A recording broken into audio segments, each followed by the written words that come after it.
Assalamualaikum warahmatullahi wabarakatuh. Perkenalkan, nama saya Muhammad Alfid Faiz Ramadhani, NIM 122031149 dari jurusan Perbandingan Mazhab kelas 5B dengan mata kuliah Perbandingan Hukum Dunia Islam. Yang pertama yaitu Indonesia. Yang pertama yaitu materi tentang pencatatan pernikahan di berbagai negara.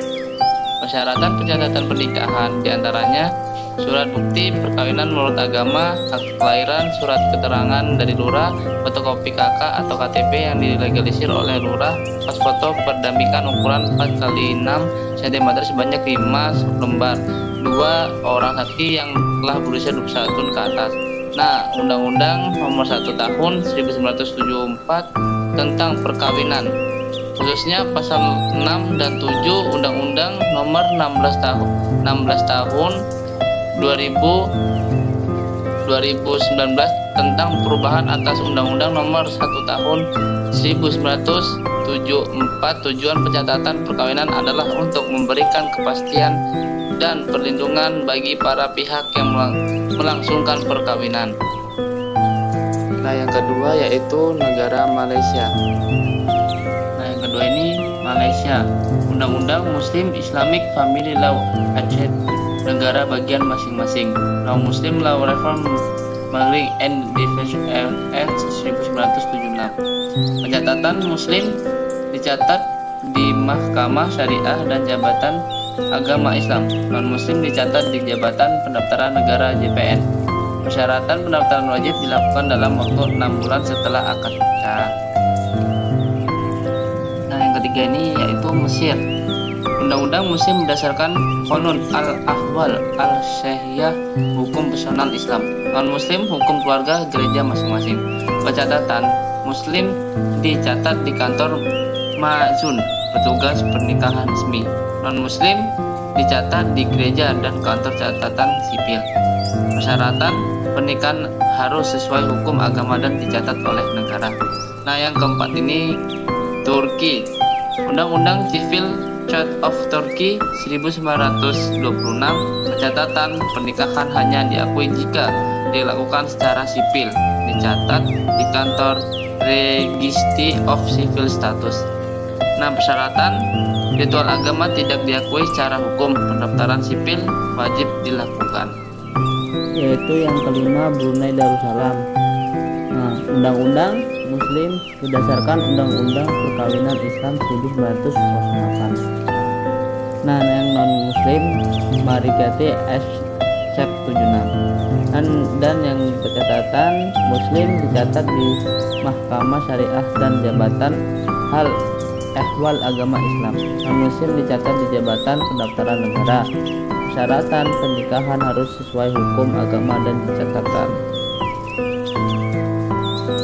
Selanjutnya itu Pakistan. Undang-Undang Muslim Family Laws Ordinance 1961.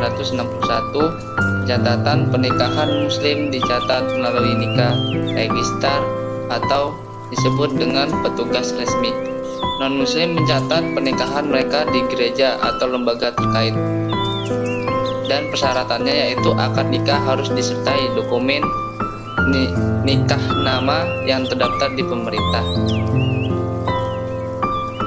Yang ketujuh yaitu Aljazair. Undang-Undang Code de la Famille 1984. Pencatatan pernikahan dicatat di Bureau de Etat Civil, kantor catatan sipil.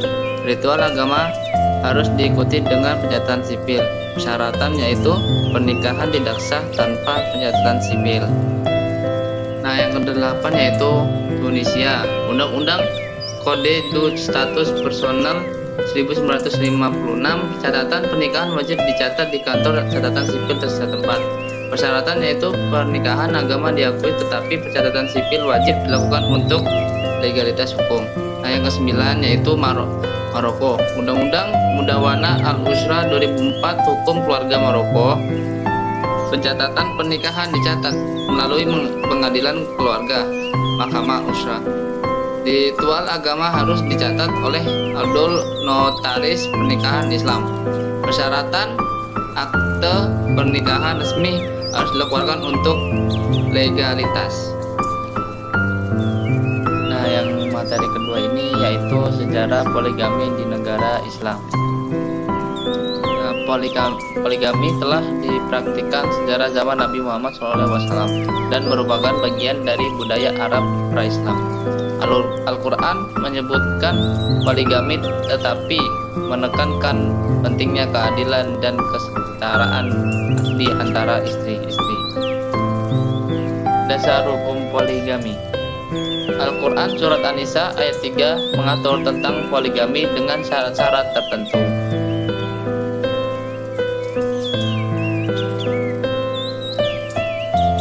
Ijtihad para ulama memberikan interpretasi dan pendapat tentang poligami berdasarkan Al-Quran dan hadis. Nah, yang pertama yaitu negara Indonesia. Poligami diizinkan dengan syarat-syarat tertentu, tapi praktiknya masih menjadi perdebatan. Nah, yang kedua yaitu Arab Saudi. Poligami diizinkan dengan syarat-syarat tertentu dan praktiknya cukup umum. Nah, yang ketiga yaitu Maroko. Poligami diizinkan tetapi jumlah istri dibatasi dan persyaratan ketat. Nah, yang terakhir yaitu kesimpulan dan saran. Poligami adalah topik yang kompleks dengan banyak pertimbangan. Penerapannya harus mempertimbangkan aspek hukum, sosial, dan keadilan. Penting untuk mencapai keseimbangan antara hak individu dan kesejahteraan masyarakat.